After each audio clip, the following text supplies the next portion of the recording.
आप सभी को नमस्कार। जैसा कि आप सभी अवगत हैं कि इस समय पूरे प्रदेश में निष्ठा कोर्स मॉड्यूल 3 FLN यानी फाउंडेशनल लर्निंग एंड न्यूमरेसी के 2 मॉड्यूल ऑनलाइन कर दिए गए हैं और इन मॉड्यूल्स को सभी को 15 अक्टूबर से 31 अक्टूबर के बीच पूर्ण करना है।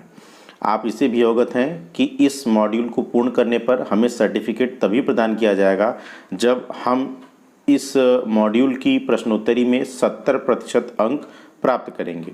और आप इससे भी अवगत हैं कि यदि हम एक से ज़्यादा बार प्रयास करते हैं तो उसमें कुछ नए प्रश्न जोड़ दिए जाते हैं, जिससे फिर से हमें उसमें अच्छे अंक प्राप्त करना हमारे लिए एक चुनौती हो जाती है। तो आइए आज की इस वीडियो में हम समझेंगे कि हम किस प्रकार से मॉड्यूल 1 बुनियादी साक्षरता और संख्या ज्ञान मिशन का परिचय में अच्छे अंक प्राप्त कर सकते हैं। और अगर अभी तक आपने हमारे इस चैनल को सब्सक्राइब नहीं किया है तो कृपया इस चैनल को सब्सक्राइब कर लें और नोटिफिकेशन बेल को ऑन कर लें, जिससे आपको सभी वीडियो के नोटिफिकेशन समय समय पर मिलते रहें। तो आइए वीडियो को शुरू करते हैं और देखते हैं कि हम इस प्रश्नोत्तरी में से 20 अंक किस प्रकार प्राप्त कर सकते हैं। यहाँ हम आपको 20 से ज़्यादा प्रश्नों का एक संकलन दे रहे हैं। इसमें से आपको अपनी प्रश्नोत्तरी में कम से कम 20 प्रश्न अवश्य मिल जाएंगे। तो इन प्रश्नों के अनुसार आप अपनी प्रश्नोत्तरी को हल कर सकते हैं। तो देखिए, यहाँ पहला प्रश्न आ रहा है कि NEP ने FLN हासिल करने के लिए खाली स्थान है कि समय सीमा निर्धारित की है। तो इसमें आपको 4 ऑप्शन हैं, 2022, 2035, 2025 और 2030। तो इसमें आपको 2025 को सेलेक्ट कर लेना है और आगे बढ़ जाना है। अगला प्रश्न आ रहा है कि प्री स्कूल की शिक्षा सुनिश्चित करती है डैश डैश प्री स्कूल से आरंभिक प्राथमिक कक्षा तक, जिससे कि अधिगम में बेहतर प्रदर्शन हो और स्कूल में पढ़ाई जारी रखने की दर बेहतर बनी रहे। जर्क, निर्बाध, ट्रांजिशन, शिफ्ट, रास्ता। तो इसमें सही विकल्प है निर्बाध ट्रांजिशन। तो हम इसे सेलेक्ट कर लेते हैं और आगे बढ़ जाते हैं। अगला प्रश्न है कि बुनियादी साक्षरता और संख्या ज्ञान का तात्पर्य स्कूली शिक्षा के बुनियादी स्तर में पर्याप्त का निर्माण करना है। तो इसमें विकल्प हैं कि साक्षरता और संख्या ज्ञान, ड्राइंग और कलर करने का कौशल, सुनने और बोलने का कौशल, संगीत और नृत्य का कौशल। तो इसका सही विकल्प है साक्षरता और संख्या ज्ञान। तो इसको हम सेलेक्ट कर लेते हैं और आगे बढ़ जाते हैं। अगला प्रश्न है कि सरकार में ECCE मुख्य रूप से एकीकृत बाल विकास सेवाओं या ICDS केंद्रों के माध्यम से प्रदान किया जाता है, जिन्हें डैश डैश के रूप में जाना जाता है। प्री स्कूल केंद्र, पालना घर, बाल देखभाल केंद्र, आंगनबाड़ी। तो इसका सही उत्तर है आंगनबाड़ी। तो हम इसे सेलेक्ट कर लेते हैं और आगे बढ़ जाते हैं। अगला प्रश्न है कि ECCE की अवधि है जन्म से 8 वर्ष की उम्र तक, 6 से 8 वर्ष की उम्र तक, 2 से 6 वर्ष की उम्र तक, 3 से 8 वर्ष की उम्र तक। तो इसमें हम जन्म से 8 वर्ष की उम्र तक इसे सेलेक्ट कर लेते हैं और आगे बढ़ जाते हैं। अगला प्रश्न है कि बुनियादी शिक्षा का मुख्य केंद्र है शारीरिक विकास, बच्चे के सर्वांगीण विकास, पढ़ना और लिखना, संज्ञानात्मक विकास। तो इसका सही उत्तर है बच्चे के सर्वांगीण विकास। तो हम इसे सेलेक्ट कर लेते हैं और आगे बढ़ जाते हैं। अगला प्रश्न है FLN मिशन खाली स्थान में दक्षता हासिल करने के लिए एक राष्ट्रीय पहल है। समझ के साथ भाषा और गणित पढ़ना, पर्यावरण अवधारणाएं, कंप्यूटर संबंधी कौशल, रचनात्मक और सौंदर्य कौशल। तो इसमें सही उत्तर है समझ के साथ भाषा और गणित पढ़ना। तो हम इसे सेलेक्ट कर लेते हैं और आगे बढ़ जाते हैं। अगला प्रश्न है कि मिशन का विचार यह है कि प्रत्येक बच्चा खाली स्थान पढ़ने, लिखने और गणित में वांछित सीखने की क्षमता प्राप्त कर ले।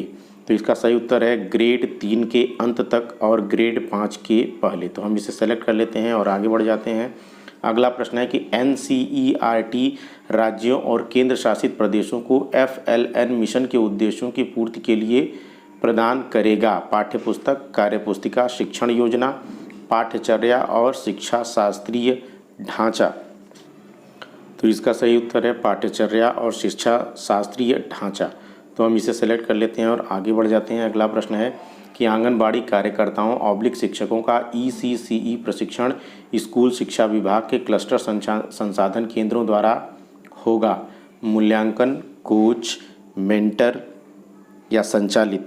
तो इसका सही उत्तर है मेंटर तो हम इसे सेलेक्ट कर लेते हैं और आगे बढ़ जाते हैं। अगला प्रश्न है कि ECCE का पूरा नाम है, तो इसका पूरा नाम है early childhood care and education, जिसमें पहला विकल्प सही है, तो हम इसे सेलेक्ट कर लेते हैं और आगे बढ़ जाते हैं। अगला प्रश्न है कि राष्ट्रीय बुनियादी साक्षरता और संख्या ज्ञान FLN मिशन यह सुनिश्चित करने की दिशा में एक महत्वपूर्ण कदम है कि हमारे बच्चे तक अर्थ के साथ पठन कौशल और बुनियादी संख्यात्मक कौशल प्राप्त करें।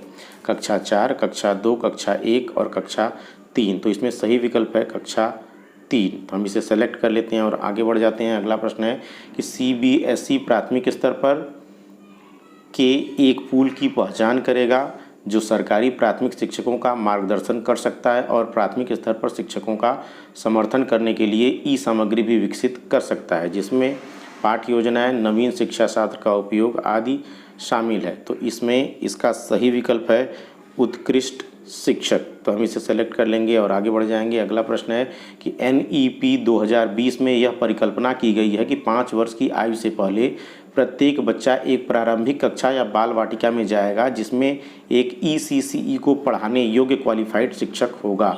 बाल वाटिका है, तो इसका सही विकल्प है कक्षा 1 से पहले की एक कक्षा, हम इसे सेलेक्ट कर लेते हैं और आगे बढ़ जाते हैं। अगला प्रश्न है कि हमारे देश में ECCE संस्थाओं के माध्यम से चलाई जाती है जिसमें शामिल है एकल आंगनबाड़ी केंद्र, प्राथमिक स्कूलों के साथ संबंध, आंगनबाड़ी C कम से कम 5 से 6 वर्ष की आयु वाले पूर्व प्राथमिक विद्यालय अनुभाग, मौजूदा प्राथमिक विद्यालयों के साथ सह-स्थित D है एकल प्री स्कूल, जैसा कि NEP 2020 में कहा गया है। तो इसका सही उत्तर है प्रारंभिक बाल्यावस्था शिक्षण, तो हम इसे सेलेक्ट कर लेते हैं और आगे बढ़ जाते हैं। अगला प्रश्न है राष्ट्रीय बुनियादी साक्षरता और संख्या ज्ञान मिशन का गठन के द्वारा होता है।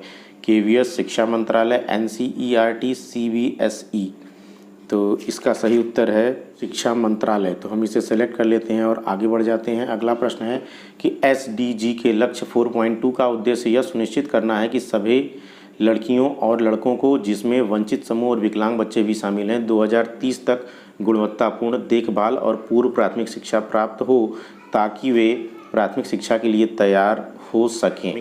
प्रारंभिक बाल्यावस्था विकास, तो हम इसे सेलेक्ट कर लेते हैं और आगे बढ़ जाते हैं। अगला प्रश्न है कि स्कूली शिक्षा विभाग कक्षा 1 से 5 के लिए छात्र जुड़ाव, प्रतिधारक और शैक्षणिक उपलब्धि के लिए सीखने के परिणाम गुणवत्ता माप विकसित करेगा।